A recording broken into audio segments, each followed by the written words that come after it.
Good morning, everyone. How's everybody doing today? Good? Okay. Just so you know, I'm not. I have a little bit of a head cold, so we're going to see how this goes with some cough drops and tissues in my pocket, just in case.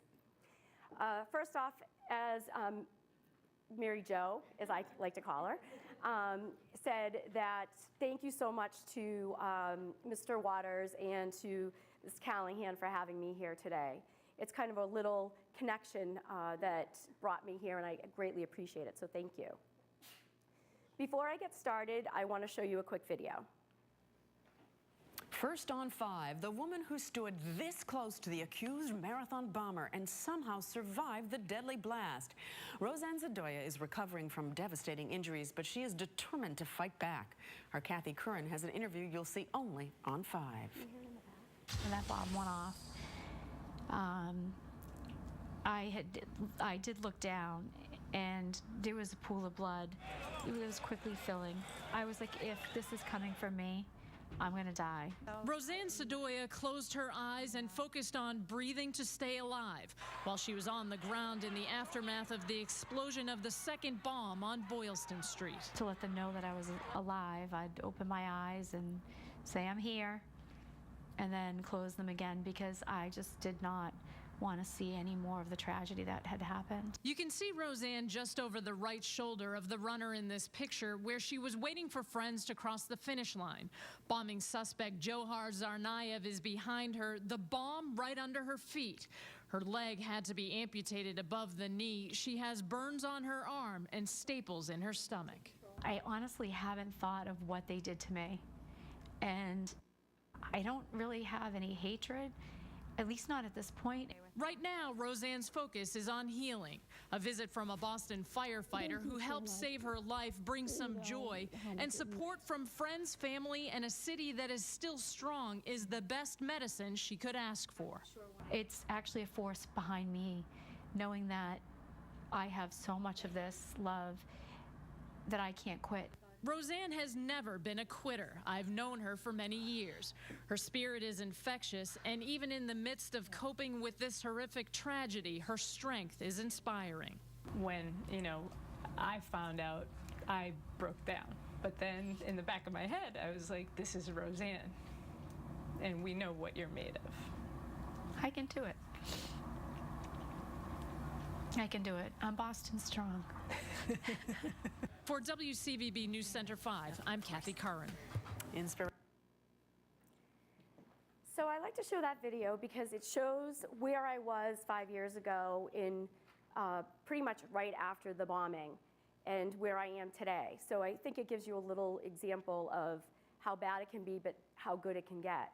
I also like to show it because at the end of it, it says I'm Boston strong. I truly think my story is really more so about a Boston girl. But my story actually starts in my hometown of Drake, Massachusetts. Now, does anybody in here know where Drake is? Kathy, you didn't raise your hand. I asked this question because whether I'm speaking very close to Drake or not, sometimes even if I'm in Drake, I like to ask that question because no one really knows where it is. But it's in the northeast corner, right on the New Hampshire border. And when I was about 7 years old in the second grade, we were initially living in the city of Lowell, Massachusetts. And my parents told my sister and I that we were going to be moving. We were going to be moving to Drake. And I thought that meant we were moving to California. I was so sadly mistaken. This is the house I grew up in, and my mom still lives there, although it's a different color now. It's a little bit more on the peachy pink side. And this is where I learned my life lessons and my family values. It was very rural when we moved in there. It was a new development, and right down the street from us was a pig farm that had been there for quite some time. So now taking the bus to school, not only did our parents sometimes greet us getting on or off the bus, but sometimes one of these pigs or even a cow might have gotten loose. With it being so rural and so country, we ended up going into the big city of Boston. We would take trips into the historic Italian section known as the North End for some pizza, and then we would make our way into Faneuil Hall for the festive atmosphere. Can I assume most people in here have been into Boston, into the city? Have people been to the North End and had pizza, which is probably delicious? And then the beautiful, especially around the holidays, Faneuil Hall. But it was in and around my teenage years with these trips into the city that I thought one day, I'm gonna live in a brownstone in the Back Bay. Starting early on, I knew that I would need to go to school, go to college, get a good education to be able to afford this type of lifestyle.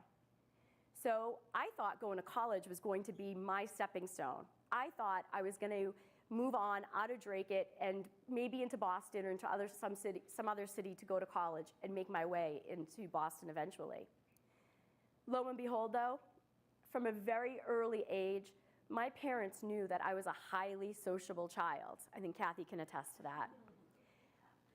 I ended up going to the University of Massachusetts Lowell, and I think that I ended up going there more so because my parents wanted to keep tabs on me.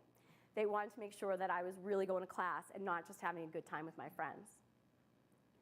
As the years passed, though, I could never lose sight of being in Boston. A lot of my socializing at times would be going into the city, and most often going into one of our famous sporting events in town. Now, I also think if you're a Boston sports fan, you're not just a Red Sox fan, but you're a fan of all of our teams. So summertime would mean the Red Sox, fall would mean the Patriots, and then winter would be the Bruins and the Celtics. Now, I also was very fortunate because I knew some good people to get some really excellent seats, as you can see from the photos. After a long, hard winter, though, I would look forward to springtime here in New England and in Massachusetts. And for me, when springtime approached, that means the snow was pretty much gone, and we were hopefully never going to have another snowstorm. And it also meant Marathon Monday, or, as we know it here in New England, Patriots Day. Patriots Day, I'm assuming everybody here knows what Patriots Day means. That it's the beginning, not only is it the beginning of school vacation for at least the public schools, but it's also marking the anniversary of the American Revolutionary War that started just outside of Boston. And it was also made famous by Paul Revere's Midnight Ride. With it being Marathon Monday and Patriots Day, a lot of Boston and surrounding areas celebrate that holiday by closing state and local offices. For me, the company I worked for, National Development, we were right on the marathon route, so we got that day off. And even if I was working off-site, I always made sure I had that day off. The marathon is probably one of the most historic marathons in the world. It attracts about 30,000 runners that compete in this race from all over the world. Then along the course, the 26.2 miles that starts in Hopkinton all the way to Boston, it's lined with probably another 1 million or so spectators cheering the runners on. The energy that goes through the city the week before, the weekend before, leading up to that day is so powerful and inspiring that it used to be and is working its way to be my favorite day in the city again. As sporting events go, not only did I go and watch them, but I also did some 5Ks and some 10K road races to kind of stay in shape and stay healthy. Anybody, I heard someone speaking earlier, anybody a runner, anybody on the track team compete in running in here? Just 1, 2, okay, 3, that's it? You only have 4 or 5 people on your team? Come on. Anyways, you guys do it because you like to do it. I hate it. But I knew that it was my way in life to stay healthy. And also, as my parents knew that I would probably eventually say, to have a good time.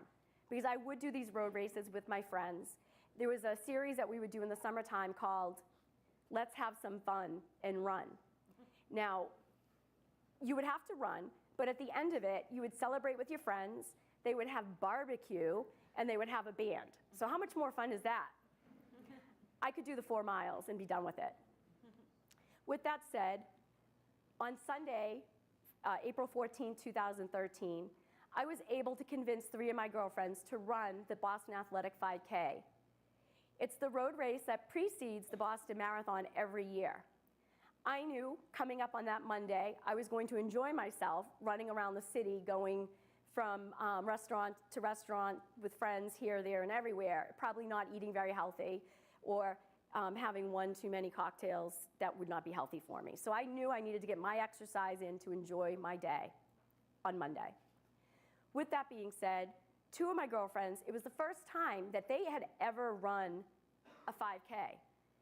And in trying to get them to do the 5K, I think in the back of my mind, I wanted to do it so much because you got to cross that iconic Boston Marathon finish line. I thought to myself, if I cross that finish line, maybe some year that would inspire me to actually run the Boston Marathon. I was hoping too that it would inspire one of them to want to train with me. Once we all finished and crossed that finish line, we celebrated the day. We went for brunch, and then we went shopping because the following weekend we were supposed to go to Cancun for one of my friend's birthdays. At the end of the day, we said our goodbyes, knowing that we were going to see each other again the next day. As every Marathon Monday had started for many, many years, even when I was a child, with my sister and my dad, we would go into Boston in the morning, watch the Red Sox game, and then make our way into Kenmore Square. We had a neighbor who lived next to us in that town in Drake, next to that house in Drake, who she ran the marathon every year, and I think she still runs it now. And that's been a long time. I'm not gonna put any numbers on that, but let's put it this way, it's been over 20 years. So this was a tradition for me starting out as a young girl, and it had remained the same. April 15, 2013 started out like any other day had. I got up in the morning, I went to the Red Sox, not with my family, but I went with one of my good friends. Again, as you can see, we had phenomenal seats. We were like 5 rows from home plate. And this photo does not do it justice because it was a beautiful, beautiful spring morning. The sky was crystal blue, it was a little chilly, and the Red Sox were winning. So it was a good day. This is actually the last photo too that I took on that day. But around the 7th inning, I got an automated alert update that one of our friends who was running this year was about to start getting closer to the city. We knew that it would take us about an hour to walk from Kenmore Square over to Boylston Street. We had a typical spot where we would go, and our friends that were running knew that we would be there waiting to cheer them down to the finish line. So we left in the 7th inning. It took about an hour to get around all those street barricades to Boylston Street and to where we were supposed to meet at Forum Restaurant. We got there, we went in, we did a quick walk around. We checked to see if any of our other friends were there. You knew that if you had friends or acquaintances that you hadn't seen in a year since last Marathon Monday, you knew that they would be there this Marathon Monday. So this is where the crowd that we would see every year at this one location. We went in, did that walk around, and we got another automated alert update probably about 20 minutes later that Jen now was making her way from Kenmore Square. Jen's a pretty quick runner. So we knew we'd have to step outside pretty quickly to be in a spot in case she came by, and we definitely didn't want to miss her. So we stepped out to that barricade that separates the runners from the spectators. And initially, I had started on this side of the mailbox. That's my friend Sabrina right there, who I'd gone to the Red Sox game with. But I consider myself vertically challenged. I could not see over this mailbox. Yep. So I separated myself and moved over to this opposite side. Shortly thereafter, our friend Megan showed up. She came over, said hi to me, and asked this gentleman here if she could squeeze in between us so we could see Jen coming down Boylston Street together. He simply replied, "No, I'm sorry, I'm waiting for my wife." With a shrug of her shoulders, we said hi, and she went back to the other side. At this point in time, little did I realize what role that mailbox would play in saving my friends' lives. Little did I realize that for the first time in Boston Marathon history, the entire race would be shut down. They didn't even shut it down the year before when it was record hot temperatures at like 95, 96 degrees. They still allowed people to run if they wanted to, even though it was a very bad health hazard. Little did I realize how familiar I would become with that white hat.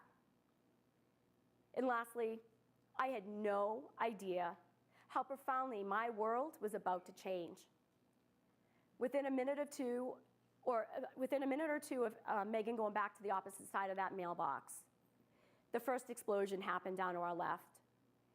It was a loud, loud boom, and the whole entire crowd went silent. Has anybody in here ever been to the Boston Marathon and been on Boylston Street, either towards the finish line or in that area? So you know the sound of that crowd, it can be deafening at times with cowbells and people cheering. At this point, you could actually hear a pin drop. And even though 10 seconds to 12 seconds is not a long time, your brain can process a lot of information in that time frame. Seeing that I've been there before, I knew that it wasn't celebratory cannons going off. I knew all the elite runners had been in hours ago. Why would they have these celebratory cannons going off for just regular runners? Someone yelled, "It's a manhole cover," and then another gentleman to my right yelled, "Quick, get in the street." Doing that vertically challenged assessment again, I knew I was not going to make it over that barricade. I would probably get trampled with it falling over. I didn't want to have a bad marathon Monday, maybe breaking a wrist or skinning a knee. I decided within a matter of seconds to turn to my right and take 2 steps and run. And when I did, I saw 2 flashes of white light. And then everything went completely blank. It's in those moments of coming to, sitting there on the sidewalk, those are the reasons why I'm here speaking with you today. There are certain things that I learned in those moments or came back to me in those moments. One of the things that came back to me from the house that I lived in Drake-It, and one of those life lessons that I learned, was never panic in case of an emergency. Even though I knew there was chaos all over and running past me, I knew that I had that choice to make, to decide of whether or not to react to it, become upset and cry, or to breathe through the pain and try to remain as calm as possible so that I could get myself help. I made the choice to not let the emotions take over me. Now, another small little lesson that I learned living in Drake-It was that my mother always said growing up, crying makes you ugly. Now, in her defense, she would also follow it up with swollen eyes and you'd get a headache, but as a kid, you only hear it's gonna make you look ugly. And I figured when I was sitting on that sidewalk at that point, I didn't need to look any worse than I probably already did. So I made those choices. It is something that went through my head, and I was able to control certain things. One of those things I was able to control was my consciousness. I knew I needed to stay conscious as long as I possibly could. And as I was laying there on Boylston Street, I had a lot of help that came to help me, to assist me. But I have 3 individuals that I really consider my personal heroes. You have Shores, the college student at the time. He happened to be across the street from the explosion. When he heard the first one, he stopped. He was with a buddy of his. They thought about it and they continued on. But when that second one went off, he stopped and he ran in to help me. He scooped me up off the sidewalk and carried me to the middle of the street where you had seen in that last picture.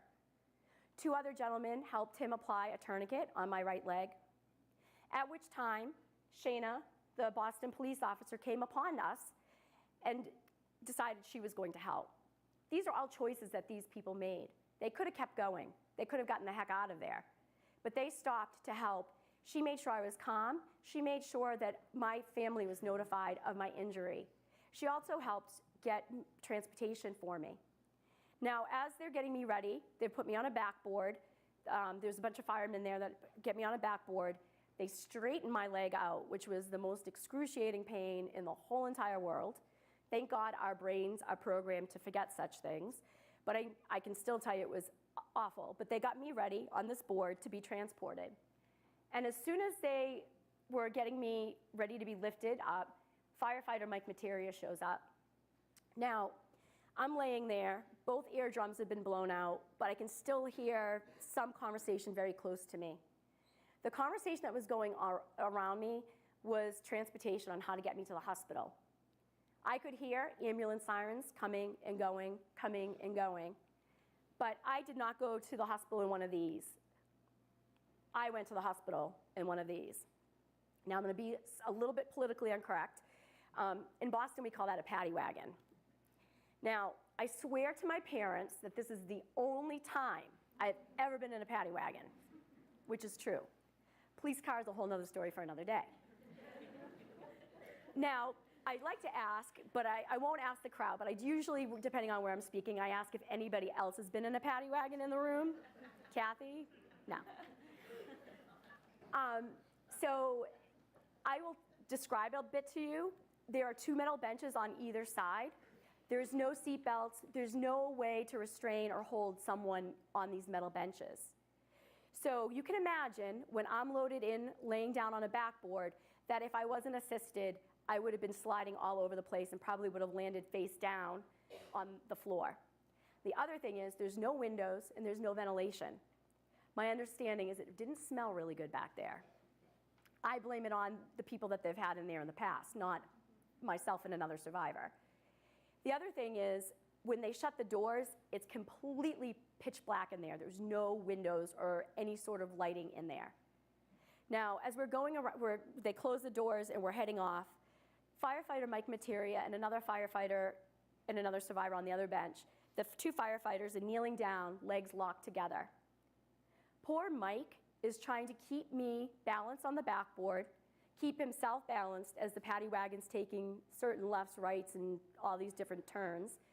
He's also having to hold the tourniquet that's on my leg. And you know what I think is a good idea? I bang his chest because I want him now to hold my hand. Poor guy did not know what to do. But we made it. We made it to the hospital. They had done their job of keeping me alive to the hospital. I did my job by staying conscious and keeping myself alive. Now it was going to be up to the doctors and the nurses to hopefully be able to do the same. Here I am, 2 days later, 3 amputations later. I have this picture in here not because I think I look very good, but because I'm smiling. And my sister's smiling. We're both in there with a smile on our face. I'm sure some of the medication helped me with the smile. But, you know, my first words coming out of sedation were, "It is what it is." It was a choice that I made at that moment that I knew my leg was never going to go back. It would never come back. So I was going to have to deal with this adversity. I knew that I was going to have to make that choice one way or the other. I had the choice to stay in bed and not do anything, or had the choice to get up and start physical therapy as they were urging me to do right from the beginning. Now, all of this decision making didn't all come on my own. I had a lot of support from a lot of many different people. Not only did I have nurses and doctors and therapists all supporting me, I had family and friends who showed up by the carfuls of coming through and visiting. If anybody gets to ever meet my mother, you'll know she's a force to be reckoned with. And she told the ICU doctors that anybody and everybody that shows up here will go through that room, as they did. But the other support we had was a bunch of unlikely people. President Obama came in. Now, like him or hate him, whatever your politics are, I don't get into that. But what I can tell you is that he had amazing skin. His complexion was, he bent down and was talking with me and I don't even know what we said. All I know is I could not get over how nice skin he had. I remember that, and then I remember my mother chirping in his ear that we all should be throwing out the first pitch at the Red Sox game, and that none of us should ever have to pay taxes again or health insurance. Sadly, I have thrown out a first pitch, but not because of him. And I still pay taxes and health insurance, so what good does that do you? Whatever. Another supporter was Rob Gronkowski. And I have this in here. He is one of my favorites, just in life in general, because he is always smiling. As long as he's not injured, he goes and does his job. He also knows how to enjoy life. The older we get and the more focused we are, we tend to forget about enjoying life. That's why we're all here. We're all alive. For me, I had to take this situation and remind myself that that's why we're here in this world. It's to do a good job, to make the right choices, but also to really enjoy yourself. Some of my most favorite people and highly respected were veterans. Gentlemen and women from the Semper Fi and America's Fund, they made the choice right from the beginning to come visit us. They were basically here in Boston, on the ground, day 2 with everything. Whether you were able or not to meet with them, they kept coming back. Not only did they help me answer questions, but they also really put my family at ease. When something as life-changing as this happens, your family, you think about the adversity that you're going to have to face now. No one knew if I would go back to work. I didn't know if I was going to go back to work. No one knew if I'd ever be able to live on my own again. I had no idea what to do at this. There's no Amputee for Dummies book out there. So I had to figure out, in a sense, in my mind, I was going to have to do this alone. But that's not true. I have made it to where I am today because of all of the different support. And these veterans who have gotten hurt the same exact way, but fighting for our freedom, they were there and they helped me get to where I am today. And I'm so fortunate that I get to call them best friends. Now, as one of the other survivors found out, they don't have all the answers when becoming an amputee.